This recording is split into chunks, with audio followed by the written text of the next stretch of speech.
Bismillahirrahmanirrahim. Assalamualaikum warahmatullahi wabarakatuh.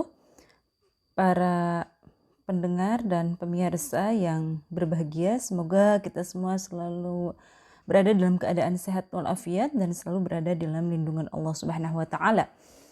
Pada video yang lalu kita sudah membahas bagaimana tentang pentingnya lingkungan ya, mulai dari pentingnya lingkungan pendidikan terutama dalam hal keluarga, kemudian sekolah ya. Dan tentunya yang ketiga yang akan kita bahas hari ini, bagaimana yang tidak kalah pentingnya juga dari lingkungan pendidikan masyarakat atau disebut juga sebagai pendidikan yang sifatnya non formal. Ki Hajar Dewantara menyatakan bahwa yang namanya proses pendidikan itu paling tidak ada 3 ya, yang disebut dengan tri pusat pendidikan. Mulai dari lingkungan pendidikan keluarga, lingkungan pendidikan sekolah, dan tentunya lingkungan pendidikan masyarakat. Walaupun pada perkembangannya, misalnya dalam bukunya Hartilaar dinyatakan bahwa paling tidak hari ini yang berpengaruh terhadap pola pendidikan seseorang atau proses pendidikan itu tidak lepas yang namanya tidak hanya tri pusat pendidikan, tetapi sudah bergeser menjadi panca pusat pendidikan ya. Nah, dalam rangka memahami lingkungan pendidikan yang tentunya berlangsung sepanjang hayat, pada video kali ini kita akan mulai mengkaji tentang bagaimana mulai dari konsep pendidikan masyarakat, kemudian juga tujuan, ya, fungsi, kemudian juga sasaran serta ciri-ciri dari lingkungan pendidikan masyarakat. Kenapa hal ini penting untuk dipelajari? Karena tentunya kita harus memahami pendidikan secara lebih komprehensif, lebih menyeluruh, yang tentunya berlangsung dalam seluruh lingkungan hidup manusia dan tentunya berlangsung sepanjang hayat. Oleh karena itu, pada video kali ini kita akan mencoba membahas tentang bagaimana lingkungan pendidikan masyarakat itu sendiri. Ya, yang pertama, apa sih yang dikatakan dengan lingkungan pendidikan masyarakat? Masyarakat merupakan penyelenggara pendidikan baik yang dilembagakan ataupun tidak. Lembaga yang ada di masyarakat tentunya mempunyai peran yang sangat penting terutama dalam proses pendidikan ya. Di mana masyarakat juga tersedia berbagai sumber belajar baik yang dirancang maupun tidak ya, dan tentunya ini untuk dimanfaatkan. Ya, apa sih yang dikatakan dengan pendidikan masyarakat? Oleh karena itu kita berangkat dari apa sih konsep pendidikan masyarakat. Sebagaimana kita ketahui bahwa pendidikan sebagai salah satu bentuk kegiatan atau peristiwa yang tentunya ini terjadi dalam kehidupan manusia dan tentunya ini berlangsung sepanjang hayat. Jadi tidak ada batasannya ya. Minal mahdi ilal lahdi ya. Long life education, dimanapun kita berada itu juga tidak lepas dari yang namanya proses pendidikan. Nah, dilihat dari tempat berlangsungnya, kegiatan pendidikan dapat terjadi dalam seluruh lingkungan kehidupan manusia. Proses pendidikan tidak hanya terjadi pada lingkungan keluarga atau bahkan sekolah saja, tetapi berlangsung pula dalam situasi kehidupan yang lebih luas, yaitu lingkungan masyarakat. Nah, pendidikan semacam ini sering dinamai atau disebut juga sebagai pendidikan yang sifatnya non formal atau juga pendidikan masyarakat ya. Nah, peristiwa pendidikan yang berlangsung pada lingkungan masyarakat bersama dengan pendidikan dalam keluarga dan juga jenis pendidikan lainnya, dan tentunya itu tidak harus berjenjang dan berkesinambungan, tergolong pada pendidikan yang sifatnya non formal. Karena itu istilah yang digunakan untuk selanjutnya pada video kali ini untuk pendidikan masyarakat itu sendiri dikatakan sebagai pendidikan yang sifatnya non formal. Nah, ini paling tidak tercantum juga dalam Undang-Undang Nomor 20 Tahun 2003 tentang Sistem Pendidikan Nasional. Kemudian ada juga pendapat dari KOMS dalam bukunya Jujur Sujana dinyatakan bahwa setiap kegiatan yang terorganisasi dan sistematis di luar sistem persekolahan dilakukan secara mandiri dan tentunya dengan sengaja dilakukan untuk melayani peserta didik tertentu dalam mencapai tujuan belajarnya. Nah,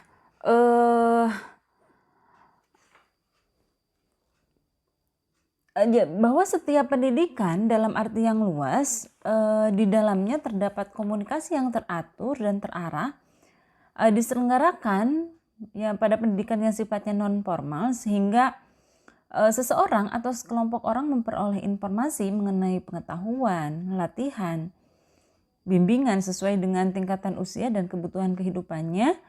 Nah, itu juga dikatakan sebagai lingkungan non formal ya. Dari beberapa pengertian yang telah dikemukakan dapat disimpulkan bahwa pada dasarnya pendidikan non formal mempunyai ruang lingkup dan tujuan serta misi yang sangat luas. Ruang lingkupnya meliputi berbagai kegiatan pendidikan yang teratur, terarah, serta berlangsung seumur hidup, tentunya di luar sistem persekolahan. Dalam rangka apa? Dalam rangka meningkatkan kualitas hidup peserta didik, ya, begitu juga kehidupannya sebagai individu, sebagai anggota masyarakat, sebagai anggota keluarga, tenaga kerja, warga negara, dan bahkan sebagai makhluk Tuhan yang Maha Esa. Nah, bagi negara kita, kalau kita berbicara tentang pendidikan yang sifatnya non formal, nah ini mengacu kepada tentunya Sistem Perundang-Undangan Nomor 20 Tahun 2003 tentang Sistem Pendidikan Nasional. Begitu juga Peraturan Pemerintah Nomor 73 Tahun 1991 tentang Pendidikan Non-Formal. Dalam Undang-Undang Nomor 20 Tahun 2003 Pasal 1 Ayat 12 ditegaskan bahwa pendidikan non-formal adalah jalur pendidikan di luar pendidikan formal yang tentunya dilaksanakan secara terstruktur, begitu juga berjenjang. Nah, kemudian dalam pasal 26 ayat 4 dinyatakan bahwa satuan pendidikan non formal terdiri atas mulai dari lembaga kursus, lembaga pelatihan, misalnya pelatihan nyetir, pelatihan montir ya, kursus-kursus mulai dari kursus komputer, kursus jahit menjahit, cooking, masak ya, tata boga, tata rias, busana dan yang lainnya. Kelompok belajar ya, pusat kegiatan belajar masyarakat, PKBM dan majelis taklim serta satuan pendidikan yang sejenis. Nah, itu juga dikatakan sebagai satuan pendidikan non formal. Nah, begitu juga dalam Pasal 1 Peraturan Pemerintah Nomor 73 tentang pendidikan non formal, ini dinyatakan bahwa pendidikan non formal ialah pendidikan yang diselenggarakan di luar sistem persekolahan, baik itu yang dilembagakan maupun tidak. Nah, dengan demikian maka yang tergolong pada pendidikan non formal mencakup berbagai kegiatan pendidikan yang tentunya ada di masyarakat, baik yang dilembagakan seperti kursus-kursus, kelompok belajar masyarakat, organisasi masyarakat, kelompok sebaya, juga pendidikan yang tidak dilembagakan dan juga tidak berjenjang serta berkesinambungan. Nah, itu dikategorikan sebagai pendidikan yang sifatnya non formal dan itu tentunya berlangsung dalam kehidupan masyarakat yang sangat luas. Nah, selanjutnya apa sih fungsi dari pendidikan non formal atau pendidikan di masyarakat itu sendiri? Fungsi pendidikan ya, khususnya pendidikan non formal itu banyak sekali saya kira, mulai dari sebagai pelengkap, pengganti atau bahkan penambah ya pada pendidikan yang diselenggarakan lembaga-lembaga yang lainnya. Pelengkap misalnya bagaimana melengkapi perkembangan kepribadian anak melalui berbagai kegiatan pendidikan untuk melengkapi kemampuan, keterampilan, pengetahuan, dan performance. Pengganti di sini bagaimana ya menyediakan pendidikan yang berfungsi sama dengan pendidikan sekolah bagi mereka yang tidak sempat ya karena mungkin waktu ya, kemudian berbagai keadaan yang tidak memungkinkan, maka di sana sebagai pengganti dari pendidikan di sekolah dilakukan di masyarakat. Selanjutnya penambah, bagaimana di sini lingkungan pendidikan non formal sendiri menyediakan tambahan untuk mendalami pengetahuan atau keterampilan yang sudah dipelajari sekolah. berbagai hal yang tentunya belum didapatkan di sekolah, atau bahkan untuk menambah berbagai pengetahuan, keterampilan yang tentunya sudah dilakukan di sekolah tetapi tentunya memerlukan pendidikan tambahan yang sekiranya mungkin merasa kurang apa yang sudah dilakukan di sekolah, maka itu dilakukan pada pendidikan non formal. Apa sih yang selanjutnya tujuan pendidikan non formal? Menurut Santoso S. Hamijoyo, ya, dinyatakan bahwa paling tidak pendidikan non formal itu sendiri membantu masalah keterlantaran pendidikan, terutama bagi mereka yang belum pernah bersekolah maupun yang gagal atau drop out, serta memberikan bekal sikap, keterampilan, pengetahuan praktis yang relevan dengan kebutuhan hidup.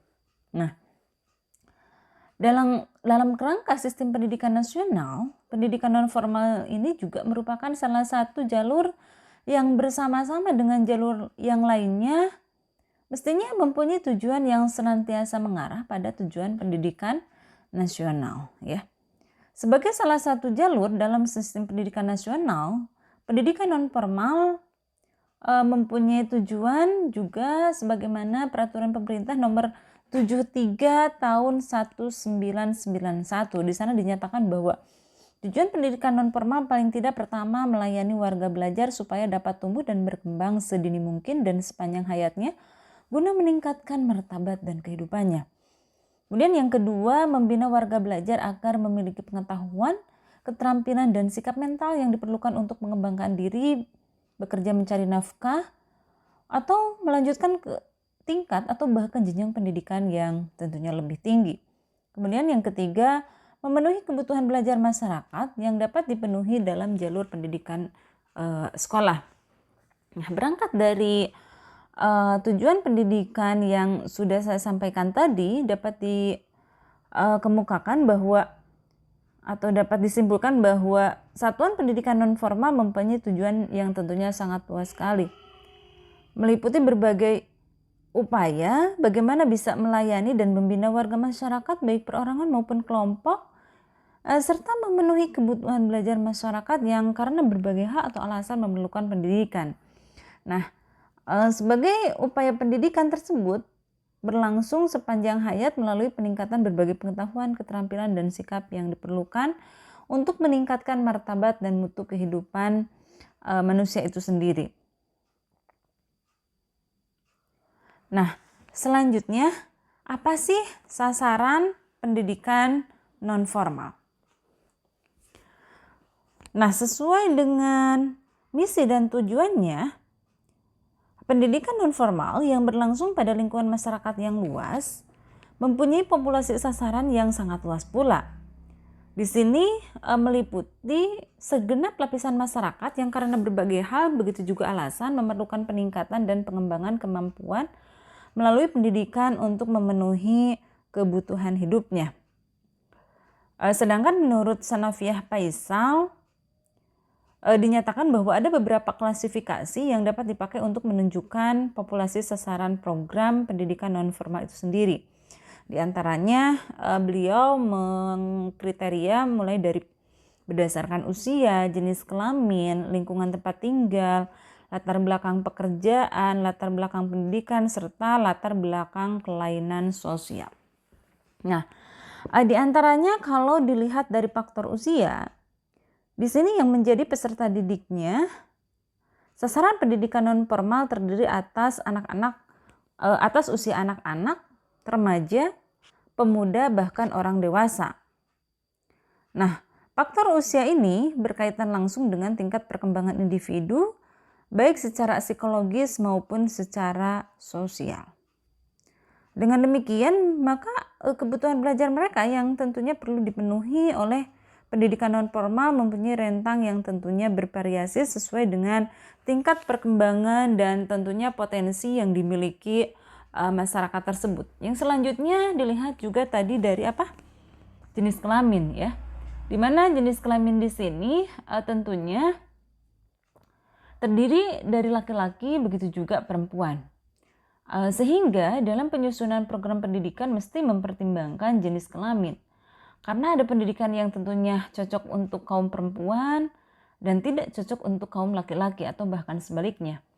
Kemudian yang selanjutnya dilihat dari faktor lingkungan tempat tinggal. Nah, sasaran pendidikan non-formal meliputi warga masyarakat yang tentunya bertempat tinggal di lingkungan pedesaan, pinggiran kota, atau bahkan di lingkungan perkotaan. Nah, setiap lingkungan tempat tinggal tersebut memiliki karakteristik dan tentunya potensi yang berbeda-beda, sehingga tuntutan dan kebutuhan mereka pun berbeda pula.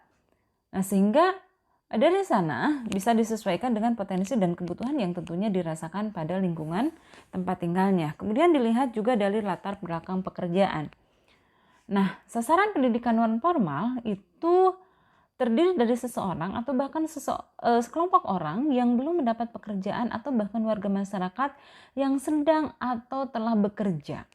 Namun kemampuan yang dimilikinya misalnya belum memadai. Selanjutnya dilihat dari latar belakang pendidikan. Nah, sasaran pendidikan non formal terdiri dari masyarakat yang telah menamatkan pendidikan sekolah pada jenjang pendidikan tertentu, warga masyarakat yang mungkin mereka mengalami drop out ya, dikeluarkan dari sekolah atau gagal ketika sekolah, atau bahkan masyarakat yang sama sekali belum pernah mengenyang pendidikan di sekolah. Nah, selanjutnya dilihat juga dari latar belakang perbedaan sosial. Nah, sasaran pendidikan non formal meliputi warga masyarakat yang punya kelainan sosial tertentu. Misalnya menurut Hanafiah Faisal sendiri, kelainan sosial bisa bervariasi mulai dari masyarakat normal tetapi terlantar. Nah, seperti misalnya anak yatim piatu ya, fakir miskin, tunawisma dan sebagainya. Atau bahkan warga masyarakat yang mengalami penyimpangan sosial. Misalnya korban narkotika, pelaku-pelaku kejahatan, tunasusila, atau bentuk-bentuk kenakalan yang lainnya. Nah, selanjutnya berkaitan dengan fungsi pendidikan non formal juga dijelaskan dalam Undang-Undang Nomor 20 Tahun 2003 Pasal 26 Ayat 1 dan Ayat 2. Dinyatakan bahwa pendidikan non formal diselenggarakan bagi masyarakat yang memerlukan layanan pendidikan yang berfungsi tadi ya sudah saya jelaskan sebagai pengganti, penambah atau bahkan pelengkap pendidikan formal dalam rangka mendukung pendidikan sepanjang hayat. Nah, itu ya.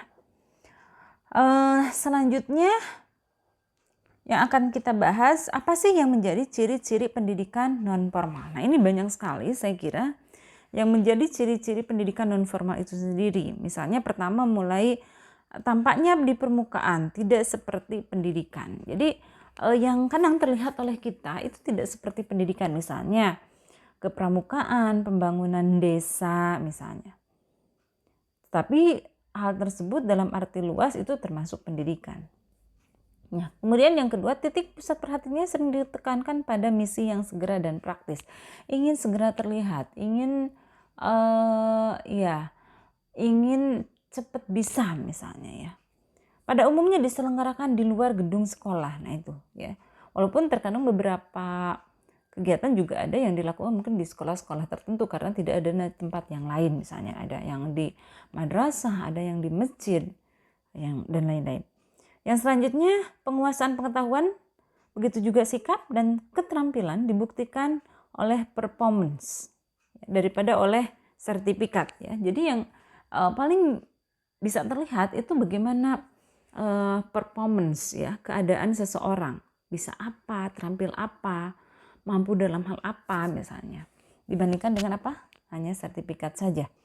Selanjutnya biasanya mengandung isi dan struktur organisasi yang tidak rumit gitu ya, tidak seperti sekolah. Ini harus berbagai komponen ini harus dipenuhi sekian standar misalnya ya. Ini tidak terlalu banyak hal-hal yang tentunya harus dipenuhi. Kemudian biasanya melibatkan partisipasi pemimpin formal dan informal secara sukarela. Nah, itu ya. Tidak hanya mereka yang sifatnya non formal itu sendiri misalnya melibatkan orang-orang tertentu saja, tetapi juga melibatkan pada mereka yang tentunya pemimpin pada pendidikan formal atau bahkan informal, apakah dari lingkungan keluarga atau bahkan dari sekolah. Yang selanjutnya biasanya tidak menggunakan jenjang dan seleksi masuk yang ketat. Jadi siapa aja yang mau silahkan bisa mengikuti gitu ya. Kemudian seleksi mentor, tutor, dan narasumber biasanya didasarkan pada kemampuan, bukan pada ijazah. Nah itu, dia mampunya apa misalnya dalam hal komputer misalnya ya. Dalam hal kalau misalnya perbengkelan misalnya, apakah dia bisa perbengkelan atau tidak gitu ya. Apakah dia mampu misalnya dalam hal bahasa misalnya ya, membuka privat, kursus bahasa Inggris misalnya, bahasa Arab, bimbel misalnya ya. Nah itu. Selanjutnya memiliki potensi yang cukup besar untuk terjadinya pengaruh yang berganda, baik secara ekonomi sosial maupun yang lainnya ya.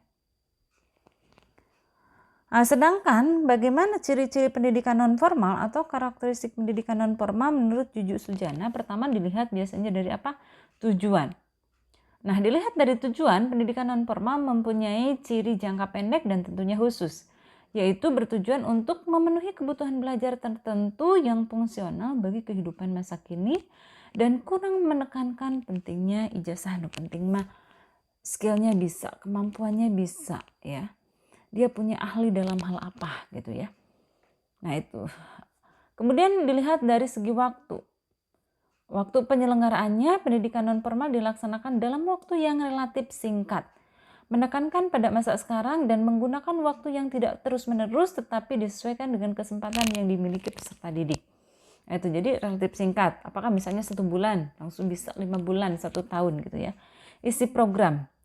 Selanjutnya isi program pendidikan non formal berpusat pada kepentingan yang disesuaikan dengan kebutuhan belajar peserta didik.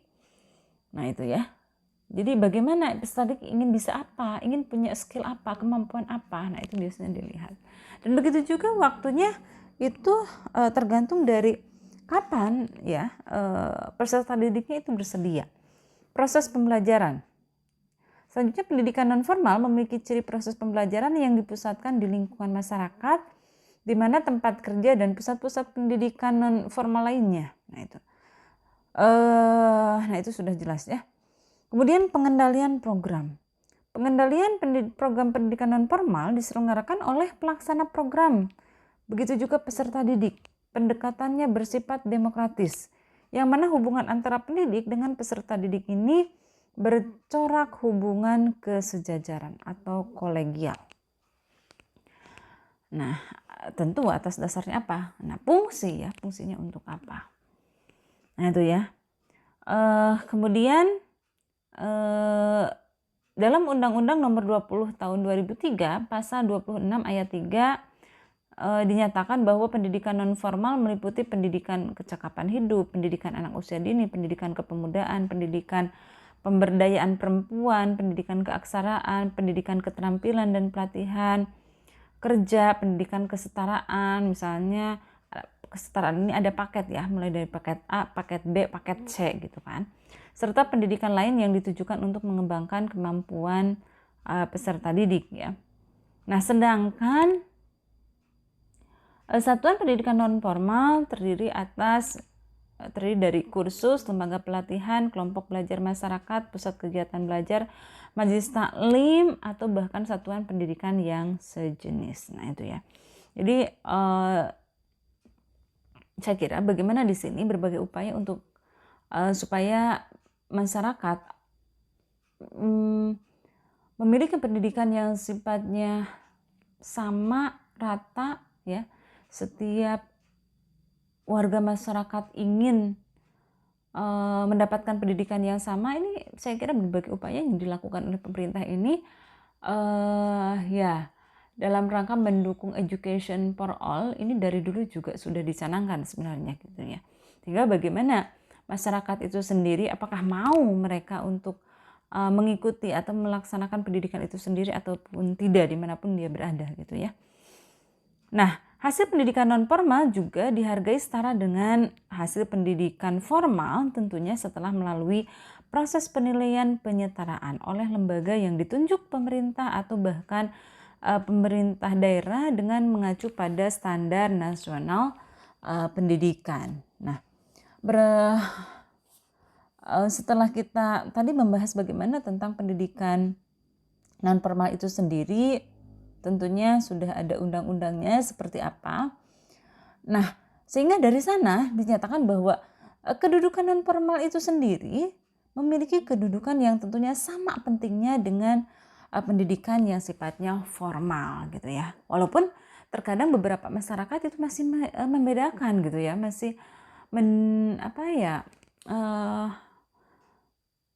membedakan antara mana pendidikan formal, mana pendidikan non formal. Walaupun sebenarnya ya sekarang sudah ada